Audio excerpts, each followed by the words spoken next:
ملوك بأوج العطاء وملوك بعز السوء، ولا ترى لهم زلة إلا عادوا وصححوها. إن جاءتك الفرصة كي تقضي على الريال فافعلها، وهلل من بعد أنك فعلت كذا وكذا.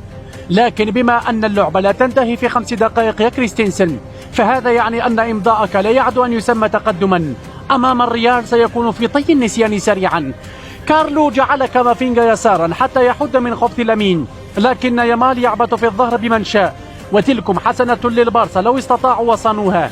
هذا وبما أن كرة القدم مبنية على الجماعة يا تشافي، فإن الجماعة كثيرا ما كانت تقول هذا الذي جعل كانسيلو ينسى أنه ظهير وفعل من خلفه فاسكيز الفعال، فأصبح هدافا وممررا ومساهما. كل هذا وحبيب جواو ولا على باله أصلا. الريال لا يساومك في الهيبة، بل يأخذ ما شاء بالغصب. ظننت أن فيرمين قضى على المباراة وبعث حمدون للنوم سريعا، لكن فاسكيز وبيلي فند الأمر. قد تعالوا في البرنابيو ورقصوا أمام أنظار الكتالان مبشرين إياهم بموسم صفري محتوم كتبه كيليان قبل أيام، ووثقه الجود بعد ذلك. برشلونة لعب مباراته التي يستطيع ولا أظنه مطالب بأكثر من ذلك. سجل هدفين وكان الشك في ثالث بسبب تخلف دور إسباني.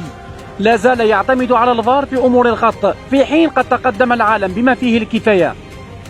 ضف لذلك مشاهدة اللقطة بكاميرتين 2 لا أكثر. لو حدث ذلك بدور بلدية المحلي لقلت أننا تخلفنا عن الركب. مدريد يبتعد عن برشلونة ب11 نقطة. لو أضفت استحواذ السيتي مع عارضته ومشجعه 6 أو 7، ثم جمعت معهم المرتحلين إليه، فلا أظن اللحاق ممكنا على الإطلاق.